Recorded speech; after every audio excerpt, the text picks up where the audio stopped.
পঞ্চায়েতের দীর্ঘ টালবাহানার ফলে এই বর্ষাতে কংক্রিটের রাস্তা থেকে বঞ্চিত গ্রামবাসীরা।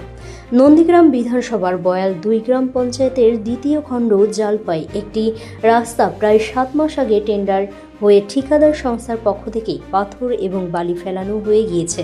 তবে বিজেপি পরিচালিত পঞ্চায়েত প্রধান কাজের ওয়ার্ক অর্ডার না দেওয়ার ফলেই কাজ শুরু করা যাচ্ছে না। এই অভিযোগ করে দ্বিতীয় খণ্ড জলপাইয়ের তৃণমূল কংগ্রেসের মেম্বার আলিমারা বিবি নন্দীগ্রাম 2 ব্লকের বিডিও দ্বারস্থ হলেন। বিজেপি নেতৃত্বের দাবি, এই তৃণমূলের গোষ্ঠী কোন্দলের ফলে কাজ শুরু করা যাচ্ছে না। বাস্তবে 16টি পরিবার এই বর্ষাতে কংক্রিটের রাস্তা থেকে বঞ্চিত হলেন।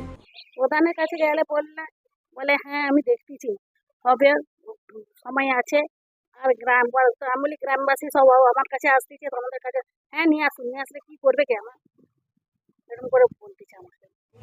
দেখুন, এরকম কোনো খবর নেই আমাদের কাছে।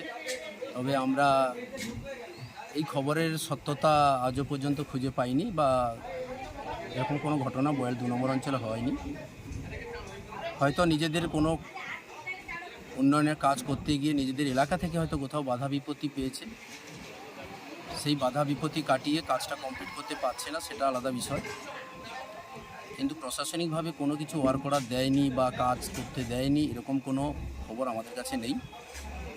ওটা ওনাদের নিজস্ব বুথের সমস্যা। তো ওই সমস্যার সঙ্গে প্রশাসনিক দপ্তরের কোনো যোগাযোগ নেই বা